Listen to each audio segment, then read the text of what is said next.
স্বাগত জানাচ্ছি ৭১ জার্নালের সঙ্গে আছি আমি মাহবুব হাসান। সংবাদ পর্যালোচনা ভিত্তিক নিয়মিত এই অনুষ্ঠানে আমরা খবরের নানান বিশ্লেষণ করি। পত্রপত্রিকায়, টেলিভিশন, ডিজিটাল মিডিয়া এবং নিউজ পোর্টালে যেসব খবর শিরোনাম হয়ে থাকে তা আমরা জানিয়ে দিই। সেই খবরের সঙ্গে যুক্ত মানুষদের আমরা সংযুক্ত করি আমাদের আলোচনার টেবিলে। আমাদের স্টুডিও এবং অনলাইনে সংযুক্ত থাকা অতিথিরা সেসব খবরের গভীরে ঢোকেন। আজ আমার সঙ্গে আছেন ডেইলি টাইমস অব বাংলাদেশের উপদেষ্টা সম্পাদক জনাব ইলিয়াস খান। ইলিয়াস ভাই, স্বাগত জানাচ্ছি ৭১ জার্নালে। আপনাকে ধন্যবাদ। দর্শক, বিভিন্ন সময় খবর পর্যালোচনায় আরও অতিথি পর্যায়ক্রমে আমাদের সঙ্গে যুক্ত হবেন, তখন তাদেরকেও পরিচয় করিয়ে দেব। শুরুতে চলুন দেখে নেই কয়েকটি অনলাইন নিউজ পোর্টালের খবরের শিরোনাম।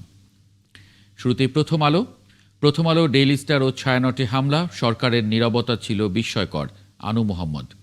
২৪ ঘন্টার আলটিমেটাম দিয়ে শাহবাগ ছাড়ল ইনকিলাব মঞ্চ, জানাজায় অংশ নেয় লাখো মানুষ, জাতীয় কবির পাশে সমাহিত ওসমান হাদি।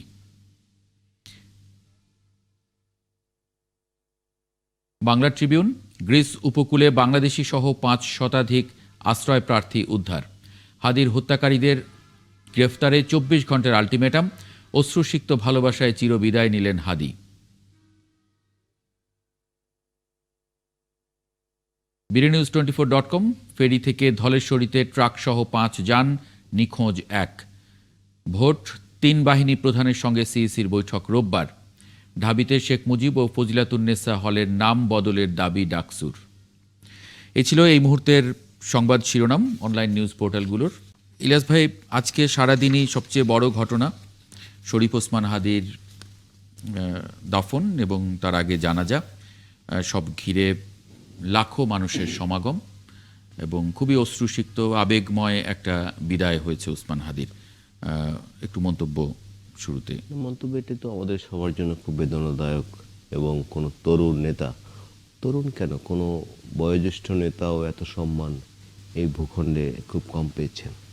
শহীদ রাষ্ট্রপতি জিয়াউর রহমানের জানাজার পরে এটি বোধহয় সবচেয়ে বড় জানাজা। এটি বড় হতে পারে এই কারণে, তখন লোক ছিল দেশে ৭ কোটি বা ৭.৫ কোটি, তখন ঢাকায় লোক ছিল অল্প, এখন ৩,৬৬,০০,০০০ পৃথিবীর দ্বিতীয় জনবহুল শহর ঢাকা এখন।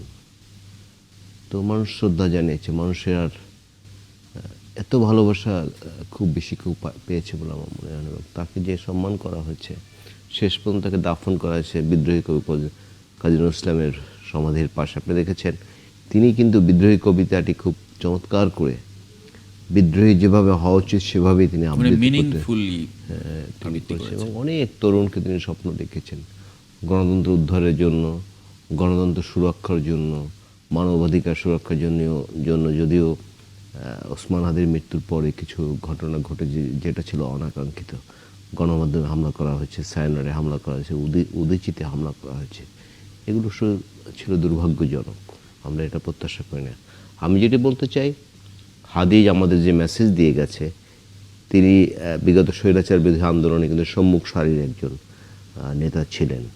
তার লক্ষ্য ছিল গণতন্ত্র উদ্ধার করা, গণতন্ত্র সমুন্নত রাখা। সুতরাং তার যে তরুণ বন্ধুরা তার সঙ্গে ছিলেন বা এখনও আছেন যারা, আমি তাদের প্রতি অনুরোধ করতে চাই, বাংলাদেশের গণতন্ত্র যাতে সুসংহত হয়, সুরক্ষিত হয়, সেই লক্ষ্যে সবার কাজ করা উচিত। কারো উস্কানিতে, কারো ফাঁদে পড়ে বা কোনো প্রলোভনে দেশের গণতন্ত্র যাতে বিপন্ন হয়, মানবাধিকার যাতে না থাকে, সেই কাজ কারো করা উচিত না। অতিথিদের একটু যুক্ত করে নেই এই মুহূর্তে। ফজলে হুদা বাবুল, যুগ্ম সাধারণ সম্পাদক, কৃষক দল কেন্দ্রীয় কমিটি, তাকে একটু যুক্ত করে নিচ্ছি। ব্যারিস্টার আবু বকর মোল্লা, মুখপাত্র, বাংলাদেশ জামায়াতে ইসলামী ইউরোপ শাখা। আপনাদের স্বাগত জানাচ্ছি ৭১ জার্নালে। Thank you. জি, ফজলে হুদা বাবুল, আমরা যে আলোচনাটা শুরু করেছিলেন, ইলিয়াস খান যেটি বলছিলেন যে এত ভালোবাসা, এত মানুষের মানে আবেগ, এটা আসলে সবার ভাগ্যে সবসময় হয় না। বিশেষ করে রাজনীতিবিদদের ভাগ্যে তো এটার নজির খুব কম। এত অল্প জীবন, ছোট্ট জীবন, সেখানে শরীফ ওসমান হাদি যা পেয়েছেন সেটাও কম নয়। তার যে তিনি যেটি ধারণ করতেন সেটি এখন অন্যদের হাতে ঝান্ডাটা দিয়ে গেছেন সেটি বাস্তবায়নের জন্য, যেটি আজকে প্রধান উপদেষ্টাও উল্লেখ করেছেন। আপনি কি মন্তব্য করবেন?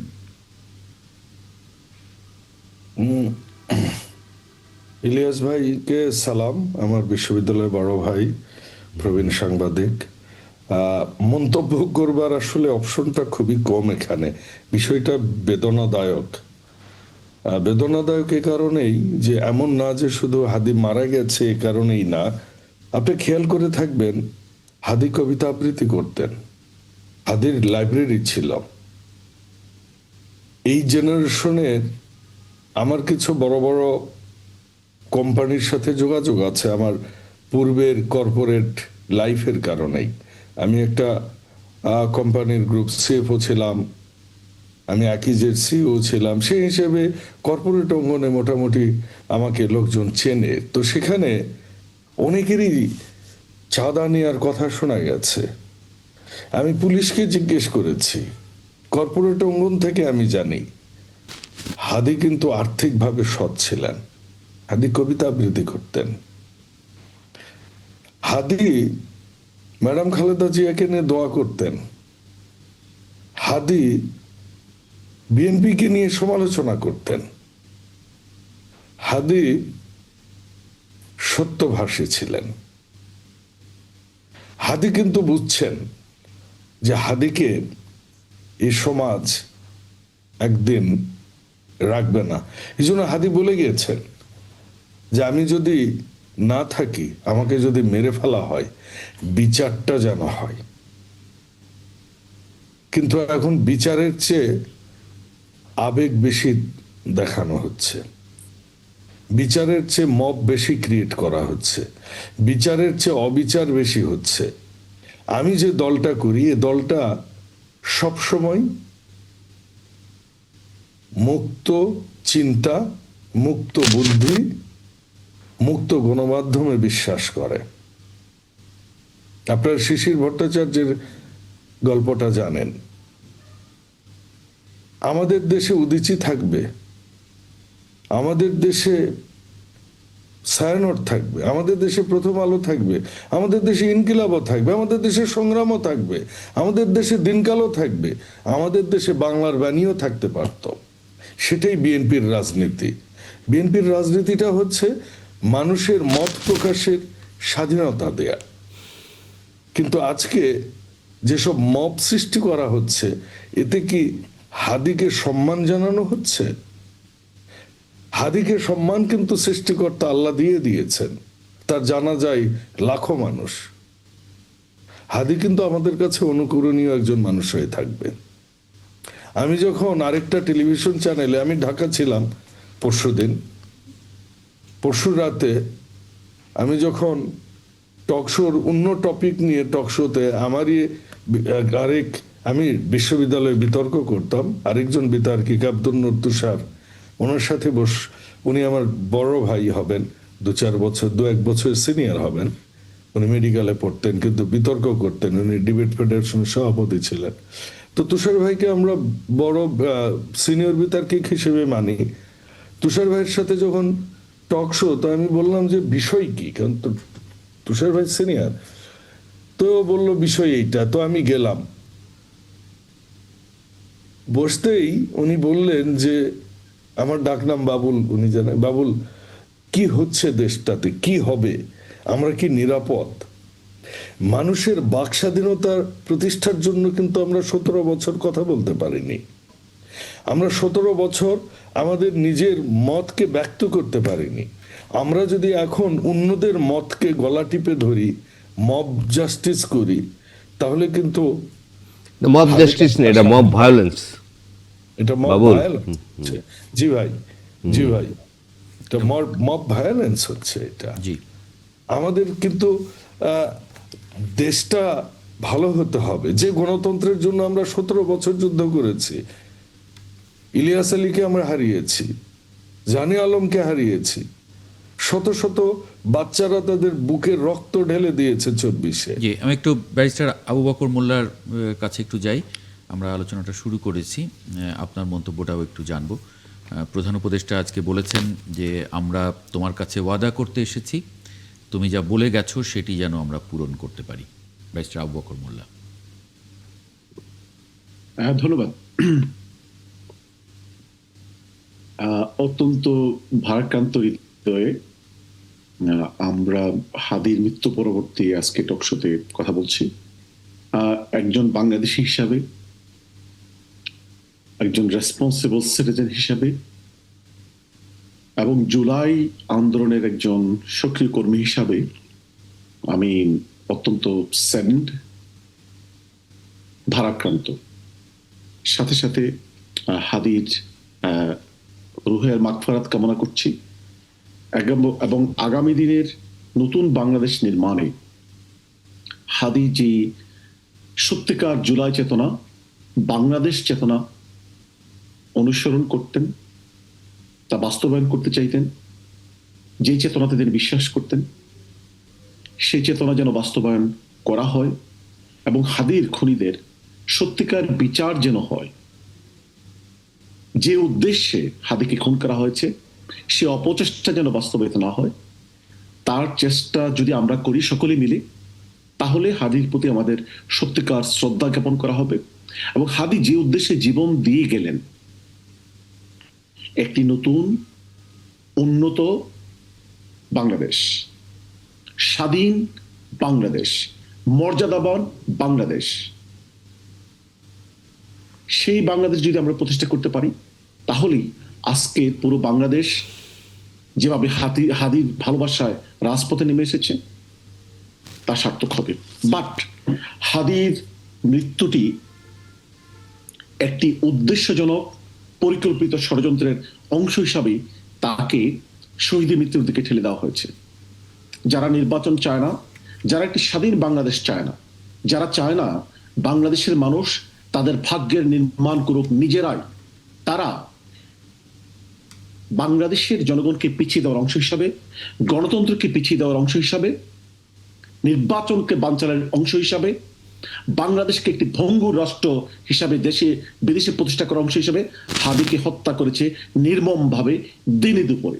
শুধু তাই নয়, হাদির হত্যাকাণ্ডের বিচার যেন না হয়, তারা কলকাঠি নাড়ছে, তারা তাদের সমস্ত অ্যাপারেটাস গুলো ব্যবহার করছে। এটি একটি দুঃখজনক অধ্যায়। এখানে যদি হাদির মানে হত্যার পিছনে যে ষড়যন্ত্র তা বাস্তবায়িত হয়, জুলাই হেরে যাবে, বাংলাদেশ হেরে যাবে। আর যদি তাদের অপচেষ্টা ব্যর্থ হয়, বাংলাদেশ জিতে যাবে, বাংলাদেশ একটি নতুন উন্নতির অধ্যায়ে সোপানে ধাবিত হবে। ধন্যবাদ। জি, এই আমার প্রাথমিক। একটা বিরতি নিয়ে ফিরি। এই আলোচনাটাই আমরা একটু কন্টিনিউ করতে চাই আজকে পুরো জার্নাল জুড়ে নানান আঙ্গিকে। একটা ছোট্ট বিরতি নিয়ে ফিরছি, সঙ্গে থাকবেন। বিরতির পর আরেকবার স্বাগত জানাচ্ছি একাত্তর জার্নালে। এই আমাদের আরও দুজন অতিথিকে যদি একটু যুক্ত করে নেই আলোচনায়। ফয়সাল মাহমুদ শান্ত, যুগ্ম সদস্য সচিব এনসিপি, শরীফ ওসমান হাদির সহযোদ্ধা, সঙ্গে রাশেদ খান, সাধারণ সম্পাদক, গণ অধিকার পরিষদ এবং ওসমান হাদির সহযোদ্ধা। আপনাদেরকেও স্বাগত জানাচ্ছে একাত্তর জার্নালে। ফয়সাল মাহমুদ শান্ত, আজকে সারা দিনই একটা ঘটনাবহুল দিন, বিশেষ করে বিপ্লবীর বিদায়। আমি কি পাচ্ছি? আচ্ছা, আরেকবার যদি একটু যুক্ত করে নিই, একটু ডিসকানেক্টেড হয়েছেন। রাশেদ খান, আপনার কাছে একটু যাই। জি, একজন বিপ্লবীর যেভাবে একটা বিরোচিত সম্মান পাওয়ার কথা, বিরোচিত বিদায় হয় বিপ্লবীর, ঠিক সেরকম দল মত নির্বিশেষে মানুষ, সারা দেশের মানুষ যেভাবে তার জন্যে মানে বিমর্ষ হয়েছে, মর্মাহত হয়েছে, অংশ নিয়েছে জানা যায়। সব কিছু মিলিয়ে আসলে কি মন্তব্য করবেন একজন সহযোদ্ধার বিদায়? আপনি কি শুনতে পাচ্ছেন? জি, রাশেদ খান। জি, আমি শহীদ ওসমান হাদির আত্মার প্রতি শ্রদ্ধা জানাচ্ছি এবং একই সাথে শোক প্রকাশ করছি আমাদের বিপ্লবী যোদ্ধা, রাজপথের লড়াকু সৈনিক, যিনি ভারতীয় আধিপত্যবাদ এবং আওয়ামী ফ্যাসিবাদের বিরুদ্ধে লড়াই সংগ্রাম করেছিলেন এবং একই সাথে বাংলাদেশে যে ভারতীয় আধিপত্যবাদ এবং আওয়ামী বয়ান, সেই বয়ানের বিপরীতে বা যে ফ্যাসিবাদী আদর্শ, সেই আদর্শের বিপরীতে তিনি এক ধরনের জনগণের আদর্শিক রাজনীতি শুরু করেছিলেন। এবং যে কথা আপনি বললেন যে তিনি আসলে নেতা নয়, এক ধরনের মানুষের রাজনীতি শুরু করেছিলেন। দেখেন, আমি আমার নিজ জেলা ঝিনাইদহ জেলা 2 আসন থেকে আমি নির্বাচন করার প্রস্তুতি গ্রহণ করছি। তো আমি এলাকায় গিয়ে যে বক্তব্য সবার কাছে দিয়ে থাকি সেটি হলো যে আমরা আর নেতার রাজনীতি করতে চাই না, আপনি আমার ভাই, আমি আপনার ভাই, আমরা ভ্রাতৃত্বের রাজনীতি করতে চাই। অর্থাৎ এই যে উসমান হাদি, শুধু উসমান হাদি নয়, বাংলাদেশের যারা তরুণ প্রজন্ম তারা কিন্তু ওই নেতাগিরির রাজনীতি, নেতার পিছনে ছুটতে হবে, তার কাছে যেতে হবে, তাকে স্যালুট দিতে হবে, এ ধরনের রাজনীতি বাংলাদেশের মানুষ আর পছন্দ করে না। যিনি নেতা হবেন তিনি সবার কাছে যাবেন, নেতার দায়িত্ব একজন সেবক হিসেবে মানুষের কাছে যাওয়া, মানুষের কথাগুলো শোনা এবং মানুষের সেই আকাঙ্ক্ষা বাস্তবায়নের কাজ করা। উসমান হাদি ভাই সেই কাজগুলো ঢাকা ৮ আসনে তিনি শুরু করেছিলেন এবং মানুষের ব্যাপকভাবে তিনি সাড়া পাচ্ছিলেন। কিন্তু তিনি যেহেতু আসলে কোনো দলের সাথে ছিলেন না এবং তার যে সংগঠন, সেই সংগঠনের যে কর্মীর সংখ্যা সেটিও আসলে সীমিত ছিল। যে কারণে যারা এই চক্রান্তকারী আওয়ামী ফ্যাসিস্ট গোষ্ঠী এবং ভারতীয় আধিপত্যবাদী শক্তি তারা এই সুযোগটা কাজে লাগিয়েছে। ওসমান হাদি খুবই সরল মনা একজন মানুষ ছিলেন, যাকে তাকে বিশ্বাস করতেন। সেই বিশ্বাসের বলা যায় যে বুকে এক ধরনের ছুরি মেরেছে এই ঘাতক ছাত্রলীগ। তো যাই হোক, এটিও আমাদের জন্য শিক্ষা যে যাকে তাকে বিশ্বাস করা যাবে না। তবে উসমান হাদি অল্প সময়ের মধ্যে বাংলাদেশের মানুষের হৃদয়ের মণিকোটায় যেভাবে জায়গা করে নিয়েছেন, আমার কাছে মনে হয় যে এটি বিরল।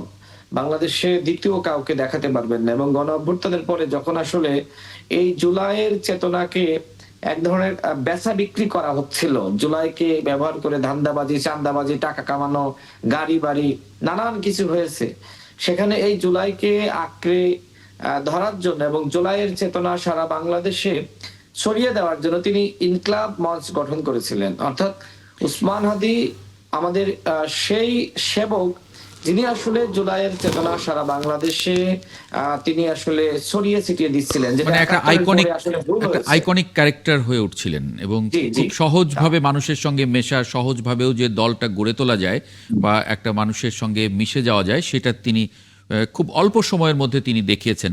আমরা আমি একটু শেষ করি। জি আমি এই বিষয়টা একটু শেষ করি। দেখেন, তিনি আসলে এক ধরনের ব্যতিক্রম ধর্মী রাজনীতি শুরু করেছিলেন। তিনি রিকশায় যাচ্ছিলেন, বা আপনার গণসংযোগ তিনি ভ্যানে কখনো বা অটো রিকশায়, অর্থাৎ তিনি মানুষকে আসলে এক ধরনের পরিবর্তনের ডাক দিয়েছিলেন।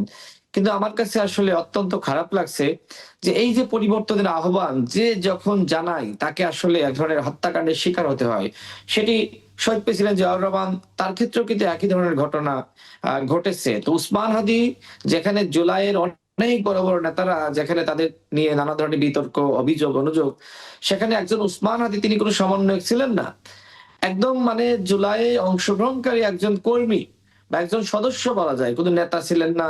অথচ এই মানুষটি তিনি আসলেন, তিনি মানুষকে মাতালেন, মানুষের হৃদয়ে জায়গা করে নিলেন, আবার অল্প সময়ের মধ্যে তিনি আবার বিদায়ও নিলেন। এটি আমার কাছে মনে হয় শুধু বাংলাদেশ না, উসমান হাদি সারা পৃথিবীতে একজন। এবং এই উসমান হাদির যে চেতনা, ভারতীয় আধিপত্যবাদের বিরুদ্ধে আমাদের আমাদের যে লড়াই এবং আওয়ামী ফেসিবাদ, তাদের যে রাজনীতি, এই রাজনীতির বিরুদ্ধে তিনি আমাদেরকে যা শিখিয়েছেন, আমরা যদি তার অবর্তমানে এই কাজগুলো না করতে পারি, তাহলে এই বাংলাদেশের গন্তব্য কোথায় যাবে না, নিয়ে নিশ্চয়ই সন্দেহ সেটা সংশয় সেটা কিন্তু রয়েছে। রাশেদ খান সেটা করতে হবে, কারণ সারা বাংলাদেশের মানুষ যেভাবে ওসমান হাদির এই মানে ট্রিবিউট বলবো, ওসমান হাদির প্রতি তাদের যে মানে যে শোক, তাদের যে শোক সেটা যে প্রকাশ করেছে, এটা কিন্তু প্রত্যেক রাজনীতিবিদের জন্য একটা মানে একটা শিক্ষা। নিশ্চয়ই এটা ধারণ করতে হবে। এই আহ্বান কিন্তু মানুষ আপনাদের প্রতি রাখছে।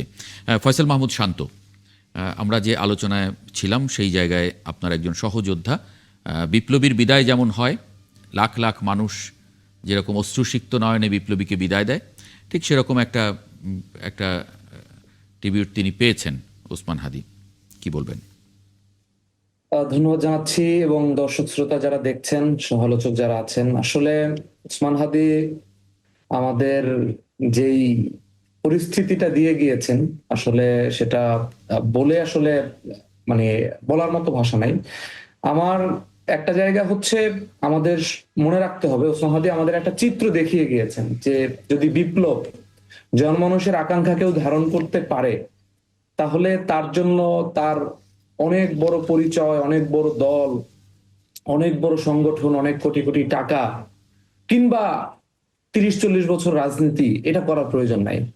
ওসমান হাদি গণঅভ্যুত্থানের পরে জুলাইকে যেভাবে ধারণ করেছে, এবং কিছুদিন আগে হয়তো এরকম একটা আলাপও ছিল যে জুলাইয়ের ঘটনা, জুলাইয়ের প্রেরণা এগুলো মানুষ ভুলে গেছে, কিন্তু আজকে কিন্তু ওসমান হাদি এটা প্রমাণ করেছেন যে না, মানুষের যখন ওই জায়গাটা, ওই সত্যি সত্যি যদি কেউ হৃদয় দিয়ে কানেক্ট করতে পারে মানুষকে, মানুষকে যদি একসাথে করতে পারে, তাহলে কিন্তু কোনো ধরনের কোনো দাওয়াত ছাড়া, কোনো বাস রিকুইজিশন দেয়া ছাড়া, কোনো শিডিউল ছাড়া, কোনো ধরনের কোনো ব্যবস্থা ছাড়া লক্ষ লক্ষ মানুষ যে রাস্তায় নামে, সেইটা কিন্তু আজকে জনতা প্রমাণ করেছে। তার মানে আমাদের ফ্যাসিবাদের বিরুদ্ধে, ভারতীয় আধিপত্যের বিরুদ্ধে বাংলাদেশের মানুষের যে একটা স্বতঃস্ফূর্ত অংশগ্রহণ আছে, সেটা কিন্তু আজকে ওসমান হাদি প্রমাণ করেছে। ওসমান হাদি আমাদেরকে কিছু জিনিস শিখিয়েছেন।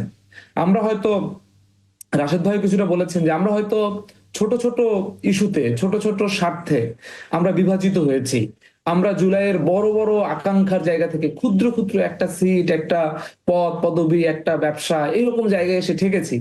কিন্তু তার মধ্য থেকে ওসমান হাদি একজন ব্যক্তি দাঁড়িয়ে সমগ্র বাংলাদেশের, এবং দেখবেন যে ওসমান হাদি যখন এই কথাগুলো বলেছেন, এখন হয়তো অনেকেই অনেক কিছু বলছেন না, কিন্তু ওসমান হাদি কিন্তু অনেক এই কথাগুলো যখন বলেছেন, তখন বাংলাদেশের সুশীল সমাজরা, বাংলাদেশের বিভিন্ন ধরনের আওয়ামী লীগের যে সফট পাওয়ার যারা আছেন, তারা কিন্তু ওসমান হাদির এই কথাগুলোকে অশ্লীল, তাকে খ্যাত, আসলে এই ধরনের ইসলামপন্থী, এই ধরনের নানাভাবে তাকে ফ্রেমিং করেছেন। কিন্তু ওসমান হাদি এইগুলোর পিছনে কোনোদিনও তাকান নাই। ওসমান হাদি আমার কাছে মনে হচ্ছে যে তার একটা লক্ষ্য ছিল, বাংলাদেশ প্রশ্নে তিনি আপোষহীন থাকবেন, মানুষের অধিকারের প্রশ্নে তিনি একটা এক্সাম্পল সেট করবেন। আমি আজকে সারাদিন, আজকে না, এক সপ্তাহ যাবত আমি সারাটা দিন ওসমান হাদির ভিডিওগুলো দেখছিলাম।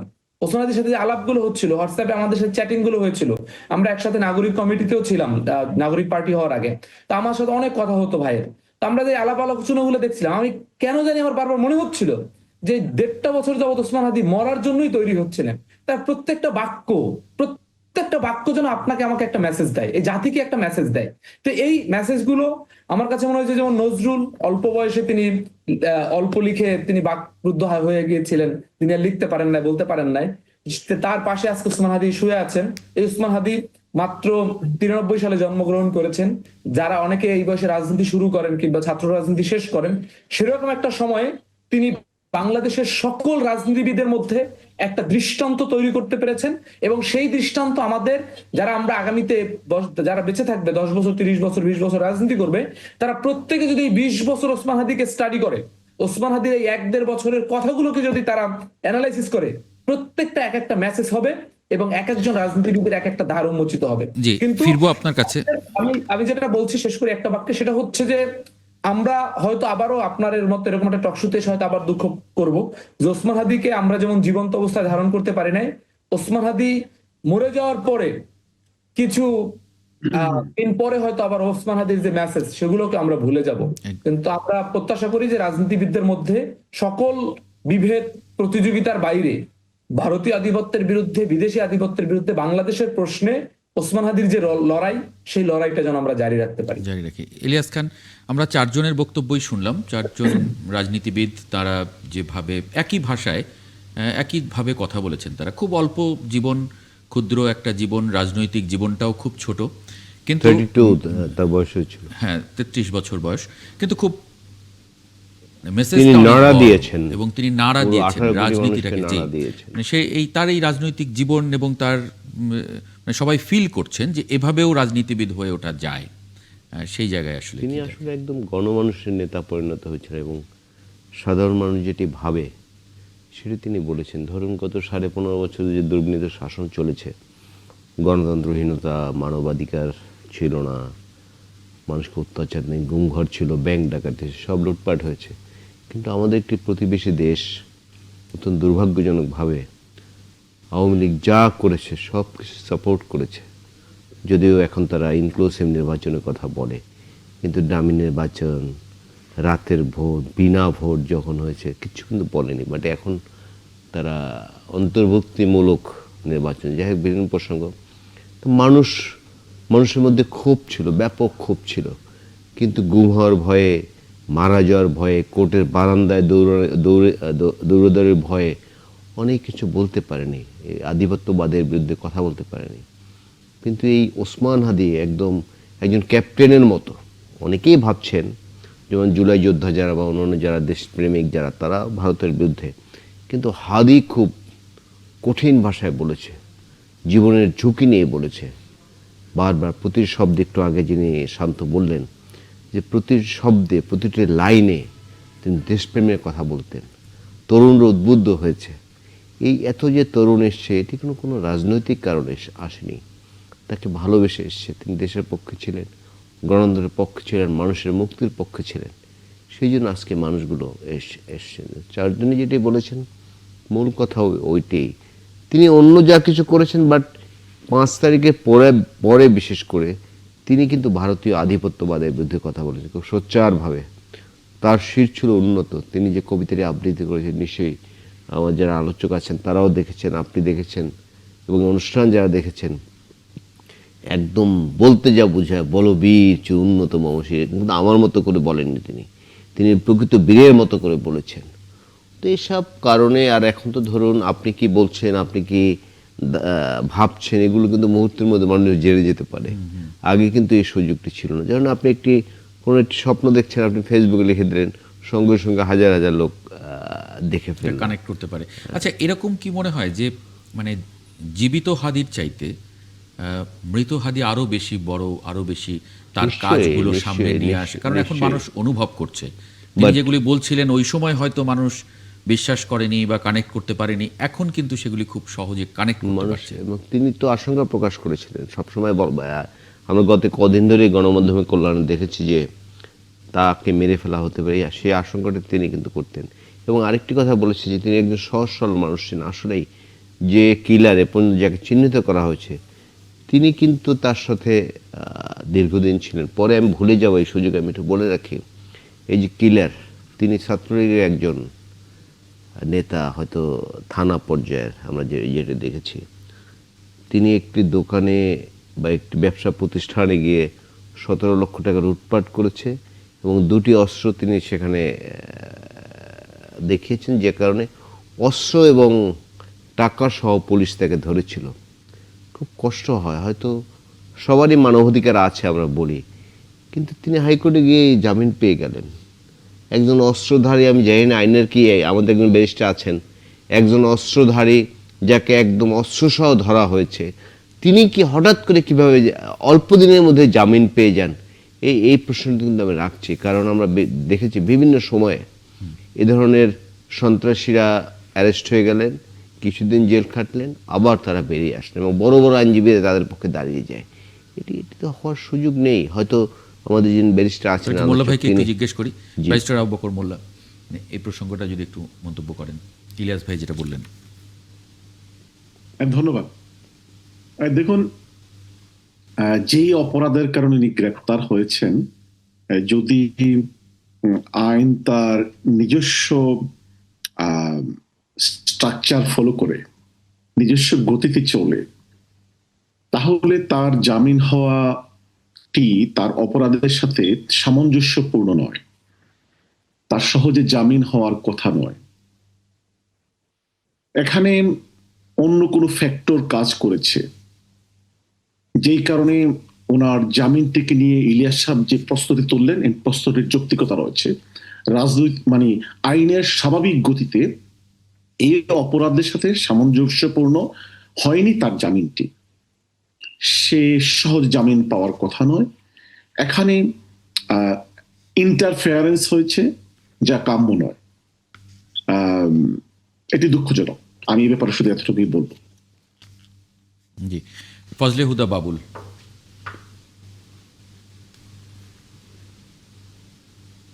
একটু আনমিউট করতে হবে বাবুল ভাই, একটু আনমিউট করতে হবে। অনেক কিছু হচ্ছে, আমার কাছে মনে হয়েছে প্রফেসর ইউনূস এত সফটলি হ্যান্ডেল করছেন।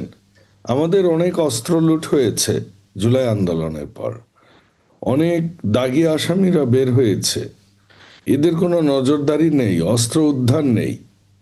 আর্মিরা যেভাবে অন্যান্যবার আমরা দেখেছি দেশের দুঃসময়ে আইন শৃঙ্খলা পরিস্থিতিকে কন্ট্রোলে নেওয়া, আমরা সেরকমটাও দেখছি না। মব জাস্টিস হতেই চলছে। আপনি কি একটা তথ্য আজকে আপনার মিডিয়ায় আসেনি, যেটি খুবই ইম্পর্টেন্ট, এবং এটা this is absolutely related with Osman হাদিস বিষয়। এখানেও একটা ব্যাপক রকমের মব জাস্টিস হয়েছে। ভালুকায় একটা কারখানায় দীপু নামে একটা ছেলে ধর্ম নিয়ে মানে কটূক্তি করেছে।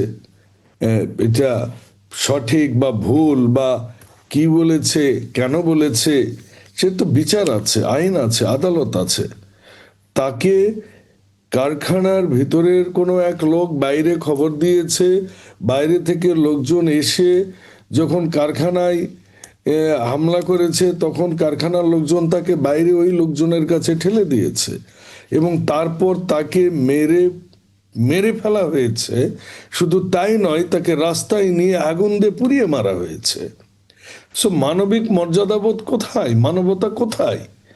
এইটা যদি ডক্টর ইউনূস না রক্ষা করে, আমাদের মতো এই হাদির মতো বীর সেনানীদের আমরা রাখতে পারবো না। হাদি মারা গেছে আমাদের সবাইকে কাঁদিয়ে, কিন্তু এটাই যেন একজন শেষ বীরের এরকম মৃত্যু হয়। আমাদের দেশটাতে আমাদের হাদির মতো সন্তানদের, ছেলেদের, সত্যভাষীদের আমাদের খুব প্রয়োজন। শান্ত যখন বলছিল যে হাদি তো শান্তদের একসাথের মানুষ, গুড টু সি শান্ত যেটা আজকে ওকে মানে নিয়ে আসাটা খুব দরকার ছিল, আমরা জানতে পারলাম। আমাদের দেশটা যেন একচোখা না হয়, এটা যেন গণতন্ত্রের উপরেই দাঁড় হয়, মানুষের অধিকারটাই যেন বড় হয়ে ওঠে, মানবাদ মানবাক সরি হিউম্যানিটিটা যেন আমাদের হাতের বাইরে চলে না যায়। জি, কিন্তু এবং আশঙ্কা তো আছে। পরিকল্পিতভাবে দেশকে অস্থির করার চেষ্টা চলছে। মিয়া দেখুন, গোলাম এক্ষেত্রে পরোয়ার আমরা 18 তারিখে যারা- বলেছেন, আমরা যারা জুলাই যোদ্ধা ছিলাম, শুধু জুলাই যোদ্ধা নয়, আমরা যারা গত 17 বছরে যুগপৎ আন্দোলন করেছি, রাশেদ খান আছেন এখানে, আমরা যারা রাজপথে ছিলাম, রক্ত দিয়েছি, আমরা জেল খেটেছি, আমাদের অনেক লোক গুম হয়েছে, সকল রাজনৈতিক দলের যারা আমরা ফ্যাসিস্টের বিরুদ্ধে কাজ করেছি। জি তো এখানে আমাদের কিন্তু এখন দেশে গণতন্ত্রটা আমাদের খুবই প্রয়োজন।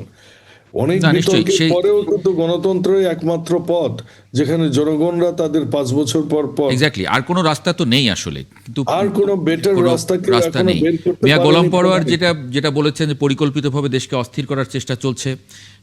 রাশেদ খান 16ই ডিসেম্বরে মন্তব্য করেছেন আওয়ামী আমি লীগ এটার সাথে 50 জন সম্পূর্ণ প্রার্থীকে হত্যা করবে। এই অস্থিতিশীলতা, নির্বাচনী ডামাডোল সবকিছু মিলিয়ে বিশেষ করে রাশেদ খানের এই মন্তব্য ঘিরেই আমি একটা প্রশ্ন একটু তার কাছে আর একটু ক্লারিফিকেশন চাইবো। একটা ছোট্ট বিরতির পরে একটু আসি, একটু সময় দিতে পারবো তখন। একটা ছোট্ট বিরতি নিয়ে ফিরছি। একাত্তর জার্নালের সঙ্গে থাকবেন আশা করি। বিরতির পর আরেকবার স্বাগত জানাচ্ছি একাত্তর জার্নালে। আমরা যে আলোচনায় ছিলাম, রাশেদ খান আপনার কাছে একটা প্রশ্ন রেখে গিয়েছিলাম। আওয়ামী লীগ 50 জন প্রার্থীকে হত্যা করবে 16ই ডিসেম্বর আপনি বলেছেন, এবং আপনি খুব আশঙ্কা প্রকাশ করেছেন সেখানে। এটি যদি একটু ব্যাখ্যা করেন, কারণ একই সঙ্গে বাবুল ভাইও বলছিলেন এবং অন্যান্য জাতীয় নেতারাও এটা নিয়ে মন্তব্য করছেন যে নির্বাচন কেন্দ্রিক একটা পরিস্থিতি খারাপ করার আশঙ্কা। ধন্যবাদ। দেখেন, আমি এই 16 ডিসেম্বরে আসলে এই কথা বলি নাই। আমি এই কথা আরো প্রায় 1.5 মাস আগে বলেছি। 1.5 মাস আগে আমি মোটামুটি একই ধরনের কথা বলেছিলাম। জি, 50 একটি সংখ্যা মাত্র, কিন্তু এটি আসলে 100 হতে পারে, এটি 200 হতে পারে, 500 হতে পারে। আমি আরেকটি টকশোতে আরেকটি বক্তব্য দিয়েছিলাম যে শেখ হাসিনা বা আওয়ামী লীগ ফেরার জন্য যদি 2000 মানুষকে খুন করা লাগে, আবার তারা সেই কাজটি করবে। অর্থাৎ এই যে 50 জনের কথা আমি বলেছি, এটা একটি সংখ্যা। আওয়ামী লীগ এমন একটি গণহত্যাকারী দল এবং পাপিষ্ট দল, তারা ক্ষমতায় ফেরার জন্য, এমনকি ক্ষমতায় থাকার জন্য যদি আরো আপনার সুযোগ পেত, তারা আরো 1 লাখ মানুষকে তারা খুন করতো, যেটি 71-এর পরে শেখ মুজিবের নেতৃত্বে 30,000 জাসদের নেতাকর্মী সহ আরো অন্যান্য দলের ভিন্ন মতের নেতাকর্মীকে খুন করা হয়েছে। অর্থাৎ আওয়ামী লীগ আসলে জন্মগতভাবেই শেখ মুজিবের হাতে যে সময় নেতৃত্ব চলে আসে, সেই সময় থেকে একটি খুনি দলে পরিণত হয়। তো আমি তো 50 সংখ্যা মানে 50 জনের কথা বলেছি, এটা একটা অ্যাজাম্পশন। এবং আমার কাছে কিছু তথ্যপত্র ছিল, যেহেতু রাজনীতি করি এবং আপনি সাংবাদিক, আপনার কাছে তো বিভিন্ন জায়গা থেকে বিভিন্ন সোর্স থেকে তথ্য আসে। দেখেন, যেদিন উসমান হাদি ভাই তিনি শহীদ হলেন, মৃত্যুবরণ করলেন, সেদিন কিন্তু গোয়েন্দা সংস্থার পক্ষ থেকে সরকারকে জানানো হয়েছিল, যেটি গোয়েন্দা সংস্থার একজন আমাকে একটি আলাপচারিতায় বলছিলেন। এখন তো গোয়েন্দা সংস্থা জনগণের, যে কারণে তাদের সাথে কথা বলা যায়, বা প্রশাসনে যারা আছে, পুলিশ বলেন, আর্মি বলেন, অন্যান্য আপনার ইন্টেলিজেন্স আছে, তো তারা সরকারকে জানিয়েছিল যে প্রথম আলো, ডেইলি স্টার সহ বিভিন্ন স্থাপনায় বা কার্যালয়ে ভাঙচুর হতে পারে। সরকার ব্যবস্থা গ্রহণ করে নাই। এই যে উসমান হাদি, তিনি বারবার জানাচ্ছিলেন যে আমি হত্যাকাণ্ডের শিকার হতে পারি, সরকার কোনো ব্যবস্থা গ্রহণ করেছে? আজকে এই টকশোতে আমি বলছি যে আজকে বাংলা ভিশনের টকশো শেষ করে আমি যখন সন্ধ্যায় ফিরছিলাম, তখন একজন সাংবাদিক আমাকে বলছিলেন যে রাশিদ ভাই, আপনি সাবধানে থেকেন, আপনারা যেহেতু ভারতীয় আধিপত্যবাদ এবং আওয়ামী ফেসিবাদের বিরুদ্ধে আপনারা কথা বলেন, আপনাদেরকে টার্গেট করা হচ্ছে। বিশেষ করে উসমান হাদি, দেখেন উসমান হাদি যে ক্যারেক্টারে ছিল, এখানে আমরা যারা তরুণ প্রজন্মের রয়েছে, সিনিয়ররা এই বিষয়ে কথা বলে না, তারা সবাই কিন্তু স্পষ্ট ভাবে ভারতের আধিপত্যবাদ, হ্যাঁ আমাদের ভিতর অন্যান্য বিষয়ে ভিন্নমত থাকতে পারে, রাজনৈতিক, জামাতের সাথে আমার থাকতে পারে, আমার সাথে জামাতের থাকতে পারে, বিএনপির সাথে জামাতের বা আমাদের থাকতে পারে, কিন্তু আমি দেখেছি যে যারা তরুণ, যে কোনো দলেরই এই তরুণরা কিন্তু সবসময় ভারতীয় আধিপত্যবাদ, অর্থাৎ কেউ কেউ বলছে শুধুমাত্র আধিপত্যবাদ, কিন্তু আমরা বলছি ভারতীয় আধিপত্যবাদ, এবং একই সাথে আমরা আওয়ামী ফেসিবাদের বিরুদ্ধে আমরা কিন্তু সবসময় কথা বলছি। আমরা বারবার বলছি যে এই ডামি নির্বাচনে যারা অংশ নিয়েছিল, 24-এ ডামি নির্বাচনে, সেই আওয়ামী লীগের কোনো পদধারী নেতা আগামী নির্বাচনে স্বতন্ত্রভাবে অংশ নিতে পারবে না। এমনকি আমরা এই কথা বলছি, জাতীয় পার্টি বা 14 দল তারা নিতে পারবে না। ভারতের একটি প্ল্যান ছিল যে রিফাইন্ড আওয়ামী লীগ গঠন করা এবং তারা নির্বাচনে অংশ নেবে। এখন ভারতের প্ল্যান হলো যে স্বতন্ত্র লীগ নামে, অর্থাৎ আওয়ামী লীগের নেতারা তারা স্বতন্ত্রভাবে নির্বাচন করবে। এই বিষয়ে আমরা ইতিমধ্যে নির্বাচন কমিশনে চিঠি দিয়েছি, প্রতিবাদ জানাচ্ছি। একই প্রতিবাদ কিন্তু উসমান হাদি সহ অন্যান্য যারা রয়েছে তারা জানানো হচ্ছে। অর্থাৎ দেখেন কাদেরকে টার্গেট করা হয়েছে, যারা ইয়াং, তরুণ, যারা জুলাই গণঅভ্যুত্থানে ভূমিকা রেখেছে, যারা ভারতীয় আধিপত্যবাদ এবং আওয়ামী ফেসিবাদের বিরুদ্ধে কথা বলছে, এই 4টা লক্ষণ দেখে দেখে তরুণদেরকে টার্গেট করা হচ্ছে। সেই 14 ডিসেম্বর আমরা দেখেছি যে কিভাবে আসলে আপনার মেধাশূন্য করার একটি চক্রান্ত শুরু হয়েছিল। ঠিক একইভাবে আজকে বাংলাদেশের এই দেশপ্রেমিক তরুণ যারা ভারতীয় আধিপত্যবাদের বিরুদ্ধে সংগ্রাম শুরু করেছে, তাদেরকে টার্গেট করা হয়েছে। দেখেন অটোমেটিক্যালি, আমরা তো মানুষ, তাই না, আমাদের ভিতরে তো আত্মভয় কাজ করবে, এটা খুব স্বাভাবিক। আমার ভাই উসমান হাদি যে সময় তিনি আপনার আক্রান্ত হলেন, তাকে হত্যার উদ্দেশ্যে গুলি করা হলো, সারা দেশে এক ধরনের আতঙ্ক ছড়িয়ে পড়লো, তিনি শহীদ হলেন। এখন কি একজন রাজনৈতিক কর্মী হিসেবে, এখানে বাবুল ভাই আছে, এখানে আমাদের মোল্লা ভাই আছে, শান্ত ভাই আছেন, তা আমাদের ভিতরে কি আসলে এই ধরনের এক ধরনের আত্মভয় কাজ করছে না যে খুব স্বাভাবিক। আগামীকাল হয়তো খুব উসমান হাদির স্বাভাবিক। পরিণতি আমাকে ভোগ করা লাগতে পারে? আমি জি। সর্বশেষ বলি, দেখেন আজকে বাংলাদেশকে এক ধরনের গভীর সংকটে নিমজ্জিত করা হচ্ছে, এবং এর সাথে আমাদের প্রতিবেশী রাষ্ট্র ভারতের এক ধরনের হাত রয়েছে। ভারত এটি প্রকাশ্যে অস্বীকার করলেও আমরা বুঝি যে এই বাংলাদেশে এখনো পর্যন্ত তারা আওয়ামী লীগের বাইরে আর কাউকে বন্ধু খুঁজে পায়নি। সুতরাং আগামী নির্বাচন যাতে সুষ্ঠু না হয়, সেই নির্বাচন বানচাল করার জন্য যেমনি ভাবে আওয়ামী লীগের হাত রয়েছে, একইভাবে ভারতের হাত রয়েছে। অন্যথায় ভারত শেখ হাসিনাকে বাংলাদেশে ফেরত দিয়ে প্রমাণ করুক যে বাংলাদেশের এই অরাজকতা এবং যে ধরনের ঘোলাটে পরিবেশ সৃষ্টি হচ্ছে, এর পিছনে আসলে ভারতের কোনো হাত নাই। আমার কথা হলো যে আগামী নির্বাচনটা আমাদের অবশ্যই আদায় করে নিতে হবে। উসমান হাদি ভাইয়ের পরে যে ঘটনা ঘটেছে সেটি হলো যে আমাদের ভিতরে ভিন্নমত থাকলেও আমরা কিন্তু সেই আধিপত্যবাদ এবং আওয়ামী ফেসিবাদের বিরুদ্ধে নতুন করে আমরা কিন্তু আবার একতাবদ্ধ হতে শুরু করেছি। জি। মাঝখানে যেটি হয়েছিল যে ভোটের রাজনীতির কারণে বিভিন্ন দল কিন্তু আওয়ামী লীগকে আশ্রয় প্রশ্রয় দিচ্ছিল, কিন্তু যখন আমার ভাই উসমান হাদিকে বন্ধু বেশে ছাত্রলীগের ওই সন্ত্রাসীরা খুন করলো, তখন কিন্তু এখন সবাই মনে মনে শপথ নিচ্ছে যে আওয়ামী লীগকে আর কোনোভাবে আশ্রয় প্রশ্রয় দেওয়া যাবে মানে না। একটা এটি আমাদের একটা ঐক্য, যে ঐক্যটার একটা ঐক্য কথা সৃষ্টি আসলে, হয়েছে। যে একটা ঐক্য, যে ঐক্যটার কথা বারবার বলা হচ্ছিল বিভিন্ন পর্যায় থেকে, সেই ঐক্যটা বিশেষ করে জুলাই আন্দোলনের যারা সহযোদ্ধা ছিলেন, সবগুলো রাজনৈতিক দল মিলে যে ঐক্যটা ছিল, সেই সুন্দর ঐক্যটা আসলে খুব প্রয়োজন এখন। ফয়সাল মাহমুদ শান্ত একটু মন্তব্য করবেন ছোট করে এ বিষয়ে। এর মধ্যে যদি ইলিয়াস খান কোনো প্রশ্ন থাকে সেটা না, একটু যুক্ত ওই করে নেবেন। রাশেদ যেটি বললেন এটি খুব ভালো বলেছেন। রাজনৈতিক দলগুলোর উপলব্ধি হওয়া উচিত, ঐক্যবদ্ধ থাকতে হবে। জি।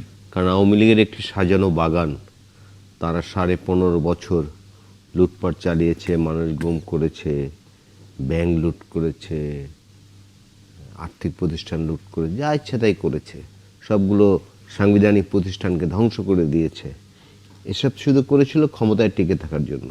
তো হঠাৎ করে সেটি ছুটে গেছে। তো এই কষ্ট তো তারা সহজে বলতে পারবে না। খুবই। সুতরাং এখন নির্বাচন বানচাল করার জন্য তারা নানা চেষ্টা করছে। আমরা কিছুদিন আগেও দেখেছি যে রাশেদ বললেন যে ভোটকে কেন্দ্র করে রাজনৈতিক দলগুলোর মধ্যে নানা অনৈক্য ছিল, বাট এখন পর্যন্ত ঐক্যবদ্ধ হওয়ার সময় এসছে। কারণ আওয়ামী লীগ যদি আবার ফিরে আসে, ফ্যাসিজম যদি আবার ফিরে আসে, এই রাজনৈতিক দলগুলো কিন্তু আবার অনেক সাফার করতে হবে, যেমনটি করেছে তারা গত 15.5 বছর। ফয়সাল মাহমুদ শান্ত।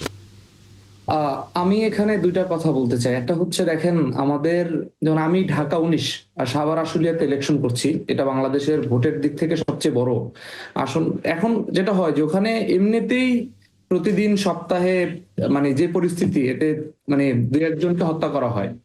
তো এরকম একটা পরিস্থিতিতে আমাদের এই যে রাশেদ ভাই বলেন, আমি ওসমান হাদি, যারাই আছে, আমরা যারা তরুণরা এবারে ইলেকশন করছি বা দল থেকে মনোনয়ন পেয়েছি কিংবা স্বতন্ত্র ইলেকশন করছি, সবারই কিন্তু কন্ডিশন কাছাকাছি, যে আমাদের ওই রিক্সায় কিংবা হচ্ছে ভ্যানে কিংবা হেঁটে গিয়ে মানুষের কাছে কাছে যেতে হচ্ছে। তো একটা মানে স্তব্ধতা চলে এসেছে আর কি ওসমান হাদির মৃত্যুর পরে। যেমন আমিও সারা জীবন ভারতীয় আধিপত্যবাদ কিংবা এই সমস্ত বিষয়ের বিরুদ্ধে কথা বলছি, এবং এই ওসমান হাদি ভাই মারা যাওয়ার পরে কিংবা হচ্ছে তিনি গুলিবিদ্ধ হওয়ার পরে আমি সাভার আশুলিয়াতে টানা প্রত্যেকদিন আওয়ামী লীগের বিরুদ্ধে, ভারতীয় আধিপত্যের বিরুদ্ধে কর্মসূচি রেখেছি। কিন্তু এটা এমন এলাকা, এমন ইন্ডাস্ট্রি এলাকা, আমাকে কিন্তু প্রতিনিয়ত এক ধরনের শঙ্কার মধ্যে থাকতে হয়। এখন সংকটটা এমন, আমাকে থানা থেকে ফোন দিচ্ছে, ডিসি অফিস থেকে, ইউনিভার্সিটি থেকে ফোন দিচ্ছে, আপনার কোনো নিরাপত্তা লাগবে কিনা। আপনি এখন দেখেন, আমি একটা মানুষ, আমার সাথে 100 জন আমাদের নেতাকর্মী একসাথে আমরা কাজ করি, আমরা দিনে দিনে প্রত্যেকদিন ভিন্ন ভিন্ন মানুষের কাছে যাচ্ছি। আমি কি ধরনের নিরাপত্তা চাইবো?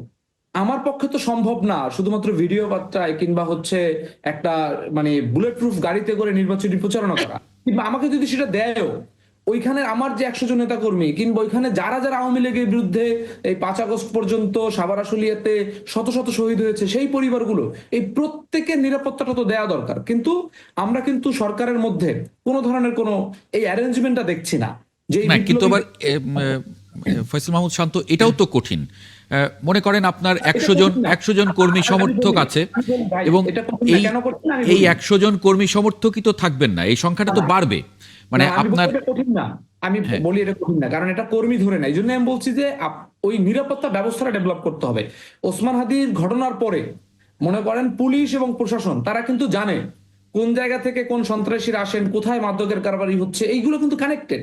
সেখানে যদি পরপর 10টা অভিযান চালাতো, তাহলে কিন্তু সন্ত্রাসীরা এবং আওয়ামী লীগের যে সমস্ত লোকজন বিভিন্নভাবে জামিনে ছাড়া পেয়েছে কিংবা হচ্ছে টাকা দিয়ে গ্রেপ্তার হচ্ছে না, এইগুলো যদি সারা বাংলাদেশে একযোগে 10,000 আওয়ামী লীগের পোস্টের নেতা কর্মীরা গ্রেফতার হতো, একযোগে যদি 20 জন 50 জন শীর্ষ সন্ত্রাসীকে ধরে নিয়ে আসা হতো, তাহলে কিন্তু একটা মেসেজ যাইতো।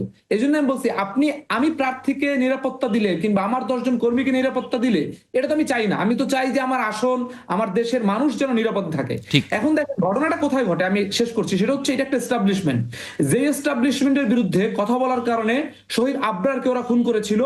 সেই এস্টাবলিশমেন্টের বিরুদ্ধে যখন কথা বলেছিল কিছুদিন আগে নূরকে, সেই এস্টাবলিশমেন্টের একটা অংশই দেখবেন যে পিটিএ হচ্ছে, একটা নাস্তানাবুদ অবস্থা করেছিল, সেই এস্টাবলিশমেন্টের অংশই এই শহীদ ওসমান হাদিকে হত্যা করে, এবং সেই এস্টাবলিশমেন্টের প্রশাসনের অংশই এই হাদির হত্যাকারীদেরকে বর্ডার ক্রস করতে দেয়। আমরা 5 আগস্টের মধ্যে দিয়ে হাসিনাকে পতন করাইতে পারছি, কিন্তু হাসিনার যে এস্টাবলিশমেন্ট ছিল, একটু আগে ভাই বলছিলেন, ইলিয়াস ভাই বলছিল যে যিনি স্টুডিওতে আছেন, যে এই যে হাসিনার এস্টাবলিশমেন্টের যে সুবিধা তারা নিয়েছে, এই সুবিধাভোগীরা কিন্তু এখনো দেশে আছেন। সেই এস্টাবলিশমেন্টটা ভাঙার জন্য আমাদের লড়াই শহীদ আবরার তৈরি করে গিয়েছে, শহীদ হাদি তৈরি গিয়েছে। আমরা তরুণরা প্রতিনিয়ত লড়াই করছি। আমি আজকে অনিয়ারে বলে যাচ্ছি, হয়তো 2 দিন পরে দেখবেন যে এই শহীদদের কাতারে আমাদের মতো তরুণদের সংখ্যা, নাম বৃদ্ধি পাবে। কিন্তু আমরা জানি আমাদের অনুসারীদেরকে, আমাদের এই নাম কিংবা ব্যক্তিকে মেরে ফেলাই আসলে এটার এন্ড না, এই বিপ্লবের এন্ড না। আমাদের যে আইডিয়া, আমাদের যে চেতনা, সেটা আমাদের পরবর্তী প্রজন্মের মধ্যে প্রবাহিত হবে।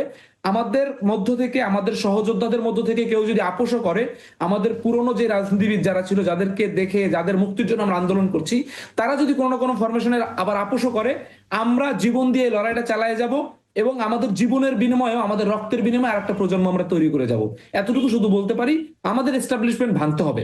সেটা ভাঙা যদি 100 বছর হয়, 100 বছরে আমরা প্রয়োজনে 4টা প্রজন্ম লড়াই করব। এটার জন্য আমাদের রাজনীতিতে আসা।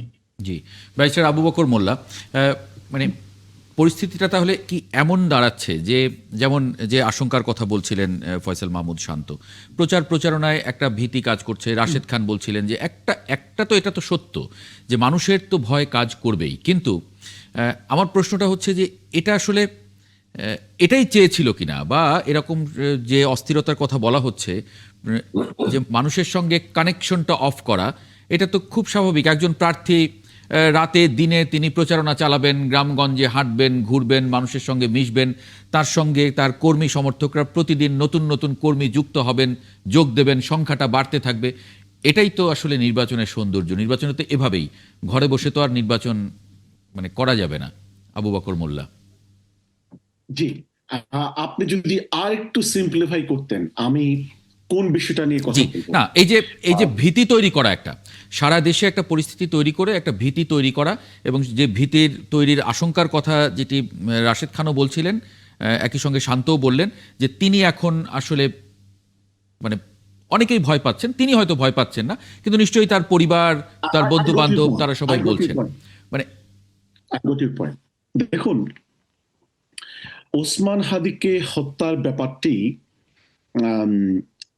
এবং হত্যার মোটিভটি এত সহজ নয়। তবে সংক্ষেপে যদি আমি সিম্পলিফাই করি, যারা বাংলাদেশে গণতন্ত্র চায় না, একটি সুষ্ঠু নির্বাচন যারা চায় না, যারা নির্বাচন বানচাল করতে চায়, যারা নতুন বাংলাদেশ 2.0 যারা বিরোধী, তারাই একটি টেস্ট করেছে। It is a water test, যে ওসমান হাদিকে হত্যার পরে প্রতিক্রিয়াটি, রেজাল্টটি কি হয়। তারা দেখতে চেয়েছে জুলাইয়ের পক্ষের লোকজন, বাংলাদেশপন্থী লোকজন ঐক্যবদ্ধ থাকে কিনা, তারা নির্বাচনের পথে এগিয়ে যায় কিনা, নাকি বড় ধরনের কোনো মানে প্রতিক্রিয়া না হয়। যদি না হয়, তারা রাশেদ খান যেটি বললেন, একজন দুইজন নয়, আরো যারা জুলাইয়ের পক্ষের লোকজন আছেন তাদেরকে হত্যা করবেন। এটি ছিল তাদের প্ল্যান, অর্থাৎ আগামী দিনে ফেসিবাদ পুনর্বাসনের অংশ হিসেবে তারা করবেন। মূলত নির্বাচনকে বানচাল করা, আওয়ামী লীগ ছাড়া যেহেতু ইলেকশনটি হচ্ছে, তারা সেটিকে বাধাগ্রস্ত করার অংশ হিসেবেই তারা ওসমান হাদিকে হত্যা করেছে। এবং আরো যদি হত্যা করে, দেখুন, তারা কিন্তু কিছুটা সফল হয়েছে, আমি বলছি না যে তারা সফল হয়েছে, এবং আমি মনে করি চূড়ান্ত অর্থে তারা ব্যর্থ হবে। কারণ আমরা যারা জুলাইয়ের পক্ষের লোকজন, নতুন বাংলাদেশের পক্ষের লোকজন, আমরা অনেকটা ঐক্যবদ্ধ। আমরা নির্বাচনের দিকে এগিয়ে যাচ্ছি, নতুন বাংলাদেশ প্রতিষ্ঠার দিকে এগিয়ে যাচ্ছি। নির্বাচনে কে জিতুক এটা জনগণের সিদ্ধান্ত, জনগণ যাদেরকে ম্যান্ডেট দেয় তারা ক্ষমতায় আসবে। কিন্তু we all are united at least on spirit of July spirit. এখন আসুন, যারা চেয়েছে যে হাদির হত্যাকাণ্ডের মধ্য দিয়ে একটি ভীতিকর পরিস্থিতি সৃষ্টি করা, যেটি শান্ত বললেন এবং আপনি বললেন, তারা কিছুটা সফল হয়েছে, আরো হয়তো হত্যা করতে পারে। অর্থাৎ ভীতিকর পরিস্থিতি সৃষ্টি করে যে তৃতীয় শক্তি, বাংলাদেশের ভিতরে থাকা তৃতীয় শক্তি, যারা এই ওসমান হত্যাকাণ্ডের পরে ওসমান হাদিকে হত্যাকারীদেরকে যারা অ্যারেস্ট করে নাই, যারা নির্বিঘ্নে বের হতে দিয়েছে, অথবা এখনো যারা তাদেরকে অ্যারেস্ট করেনি, তারা মূলত একটি পরিস্থিতির সুযোগ নিতে চাচ্ছে যে যেন নির্বাচনটি 12ই ফেব্রুয়ারি না হতে পারে, আওয়ামী লীগবিহীন নির্বাচনটি যেন না হয়। এই সুযোগটি এবং এই ভীতিকর পরিস্থিতিটি এবং এই শঙ্কাযুক্ত পরিস্থিতিটি সৃষ্টি করে তারা হয়তো এক পর্যায়ে বলবে যে দেখুন, দেশে নির্বাচনের পরিবেশ নাই, বেগম খালেদা জিয়া নির্বাচনের কাজ করতে পারছেন না, উনি মৃত্যুশয্যায়, তারেক জিয়া বিদেশে, প্রার্থী মরে যাচ্ছে, তফসিলের ঘোষণার পর দিনই প্রার্থীকে মারা হলো, চট্টগ্রামে বিএনপির প্রার্থী গুলিবিদ্ধ, রাশেদ খান শান্তরা নির্বাচনে এলাকায় গিয়ে তারা শঙ্কাযুক্ত পরিবেশ মনে করছে। সুতরাং 12ই ফেব্রুয়ারি ইলেকশনটি হওয়ার কোনো পরিবেশ বাংলাদেশে নেই। এটি মূলত আওয়ামী এজেন্ডা। কিন্তু তারেক রহমান তো 25 তারিখে ফেরত আসছেন, আর 4 দিন পরেই তো তিনি দেশে আসছেন। জি জি জি, তারেক রহমান আসবেন কিনা আমি পুরোপুরি নিশ্চিত নই এখনো। হ্যাঁ, হয়তো আসার সম্ভাবনা রয়েছে। এখনো আপনি তো লন্ডনেই আছেন। জি, আমি লন্ডনে আছি অবশ্যই। আমি পুরোপুরি নিশ্চিত নই, যদি উনি ঘোষণা দিয়েছেন। কেন বলছি, উনি যেই ফেসবুক পোস্টে দিয়েছিলেন, উনি কি বলেছিলেন? উনি কিন্তু ডাইরেক্টলি ইনডাইরেক্টলি উনি নিরাপত্তা শঙ্কার কথাই বলেছেন বলে এটা বোধ করি, আমার আমার মনে হয়। এখন যেহেতু ওসমান হাদির হত্যাকাণ্ডটি হয়ে গেল, আজকে প্রার্থীরা বলছেন, দুইজন প্রার্থী এখানে আছেন, তিনজনই প্রার্থী, দুজন প্রার্থী বলছেন ওনারা শঙ্কা ফিল করছেন। ওনার মা, ওনার বাংলাদেশের জনপ্রিয় নেত্রী, উনি মৃত্যুসজ্জায় সজ্জিত, ওসমান হাদিদের হত্যাকারীরা অ্যারেস্ট হচ্ছে না। সুতরাং উনি তো বলতে পারে, ওনার যারা অ্যাডভাইজার রয়েছে তারা বলতে পারে Bangladesh is not a safe place for you, stay in London. আচ্ছা, মানে আপনি সেই ধারণা থেকে বলছেন, কিন্তু মানে অন্য কোনো কার্যকারণ নেই এখন পর্যন্ত। উনি যেহেতু আসছেন, আমরা সব জানি, পুরো প্রস্তুত, দেশ প্রস্তুত হয়ে আছে, ওনার দল প্রস্তুত হয়ে আছে। আরো কারণ রয়েছে, শুধু ধারণা থেকে আমি বলছি না। দেখুন, উনি কিন্তু কোনো বোল্ড স্টেপ নেয় নাই।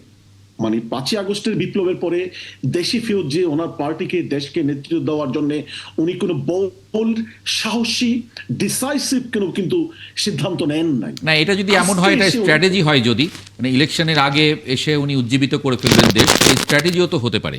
মানে আমরা ঠিক জানি না, এটা নিয়েও নানান ধরনের আলোচনা আছে। ওনার একটু ডিলে করে দেশে আসার এটাও একটা কারণ হতে পারে। একটা বিরতি নিয়ে আসি। হ্যাঁ, যদি স্ট্র্যাটেজিটি হয়, আমরা বিরতিতে যাচ্ছি, যদি স্ট্র্যাটেজিটি হয়, ওনার স্ট্র্যাটেজিস্টরা ওনাকে ভুল পরামর্শ দিয়েছেন। It is too late. BNP নির্বাচনী দৌড়ে অনেকটা পিছিয়ে আছে। উনি পার্টিকে অর্গানাইজ করতে এটি এখনই বলার সুযোগ নেই। উনি আসলে সেটা উসাইন বোল্টের গতিতে এগিয়ে যেতে পারে, সেটাও হতে পারে। তার দল এমন ভাবতে পারে, তার দল এমন ভাবতে পারে। মানে আমি এই ধারণা থেকে বলছি আর কি। সুতরাং ওনাদের স্ট্র্যাটেজি আসলে ওনারাই ভালো বলতে পারবেন। আমাদের এখান থেকে আমরা একটু ধারণাগত আলোচনা করতে পারি, এর বেশি কিছু না। একটা বিরতি নিয়ে ফিরি।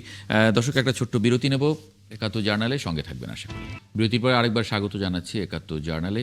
এ পর্যায়ে দেখে নেব আগামীকাল সকালে যে পত্রিকাগুলো আপনার হাতে পৌঁছবে কী শিরোনাম করেছে আজকে।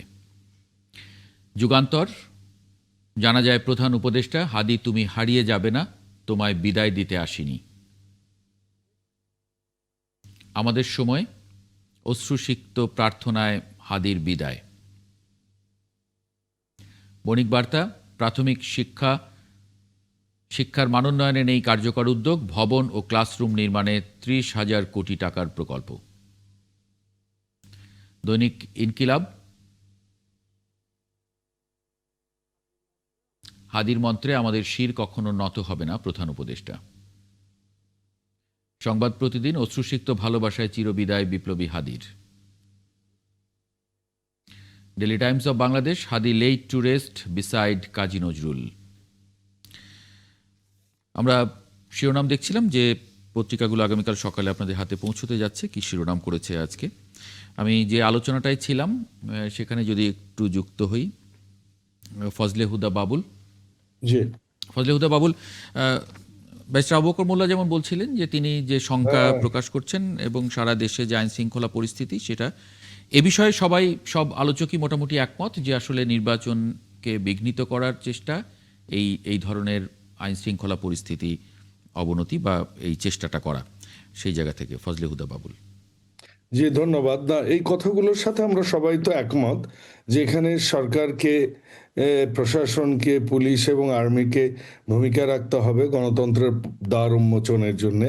কিন্তু আমি একটু কথা অ্যাড করতে চাই। আমাদের নেতা ফেসবুকে স্ট্যাটাস দিয়েছিলেন একটা আবেগঘন, কেন উনি আসতে পারছিলেন না।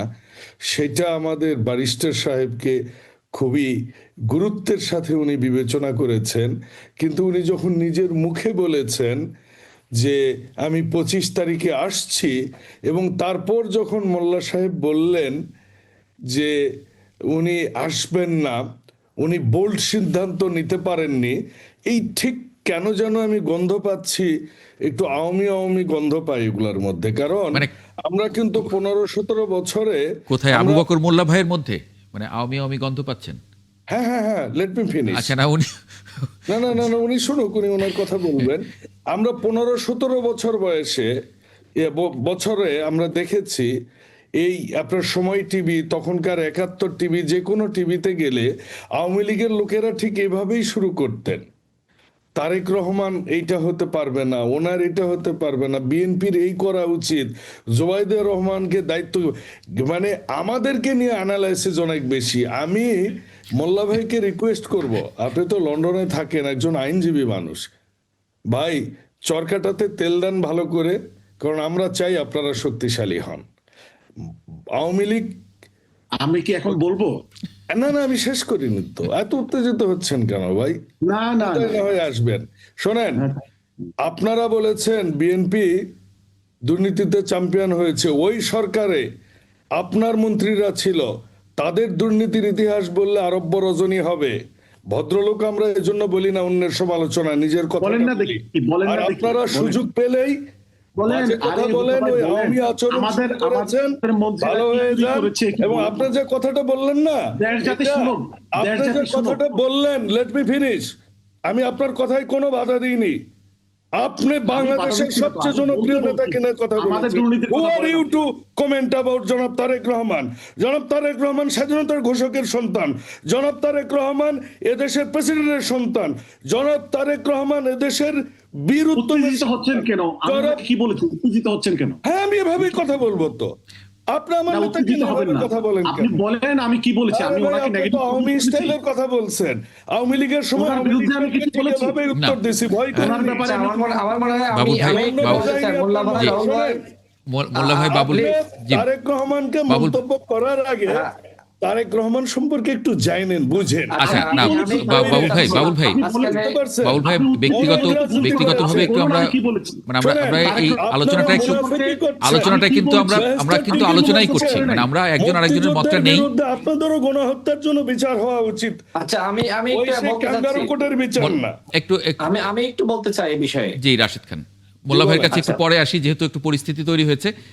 রাশিদ খান, এক না, আমি মিনিট একটু আমার বলেন। দুই ভাইকে শান্ত থাকার অনুরোধ জানাবো। আমার মনে হয় যে গণ অভ্যুত্থানের পরে সেই আওয়ামী লীগের সময় আমরা দেখেছি যে কিভাবে আমরা একে অপরের বিরুদ্ধে গিয়েছি, টকশোতে এক ধরনের উচ্চবাচ্য। আমার মনে হয় যে আলোচনা সমালোচনা থাকবে, তবে সেটা গঠনমূলক ভাবে যদি করা যায় এবং সেটা আসলে মানে এমন ভাবে না ছড়িয়ে দেওয়া যেটা মানে 54 প্রপাগান্ডা বছরে আকারে দেশের ছড়িয়ে কিছুই পড়ে। হয়নি। আমি একটু শেষ করি প্লিজ। মানে প্রপাগান্ডা আকারে ছড়িয়ে পড়ে, যেটা মোল্লা ভাই যেভাবে আসলে তারেক রহমান দেশে আসতে চাচ্ছেন, তারপরেও তিনি যেভাবে আসলে বিষয়টা তুলে ধরলেন, এটা আমার কাছে মনে হয় অনুচিত। অপরাজনীতি, এটা আওয়ামী রাজনীতি, এটা না, ফ্যাসিস্ট আমি একটু শেষ করি বাবুল ভাই। এটা আমি আমার- ওনার কাছ থেকে আশা করি। আমি শেষ করি বাবুল একটু, ভাই please। উত্তেজিত হয়ে আমি কি শেষ গিয়েছেন? করি? আমি বলবেন, কি বলবেন। বলেছি একটু বলেন তো আপনি? আমি কি আমি- বলেছি?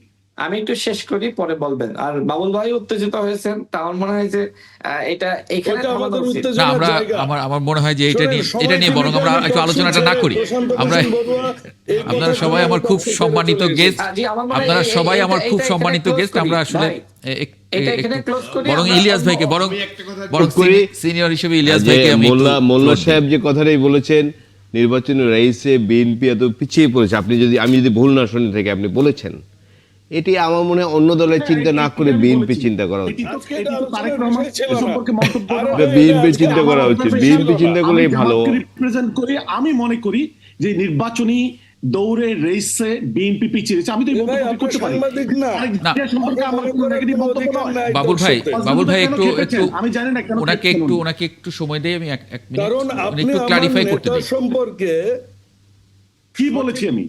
কি বলেছেন বলেন আপনি? আপনি বলেন আপনাকে কেন assess আপনি রাগ করতে- আমি যদি অ্যাসেস করি যে আমার তো আপনার অ্যাসেস করার নেতা- অধিকার রয়েছে, আমার অ্যাসেস করার অধিকার রয়েছে, আপনি বাধা দেওয়ার কি? বাধা আমার দেওয়ার assess কি বলে? করার কারণ আপনি অধিকার আমার রয়েছে। নেতা আমি কি বলেছি সেটা বলেন আপনি আমাকে বলেন আমি কি বলেছি। আপনি বলেছেন উনি দেশে না আসতে পারেন। আমার মনে হয় এই হাদির এই মৃত্যুর পরে বলাতে কি আমি ওনাকে ছোট করলাম?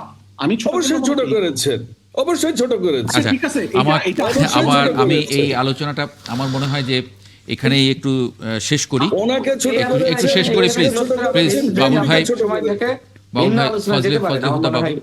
যে আমার মনে হয় যে আলোচনাটা আমরা এখানে শেষ করে দেই, কারণ আমার সময়ও নেই, আমাকে শেষ করতে বলা হচ্ছে, একটার খবর ঢুকবে এই স্টুডিওতে। অনেক ধন্যবাদ ব্যারিস্টার আবু বকর মোল্লা, ফয়সাল মাহমুদ শান্ত, রাশেদ খান এবং ফজলে হুদা বাবুল, আপনাদের সবাইকে যুক্ত হওয়ার জন্য আজকে ৭১ জার্নালে। ইলিয়াস খান, আপনাকেও ধন্যবাদ যুক্ত হওয়ার জন্য। দর্শক আপনাদেরকেও ধন্যবাদ জানাচ্ছি। আগামীকাল একই সময় ৭১ জার্নাল দেখার আমন্ত্রণ।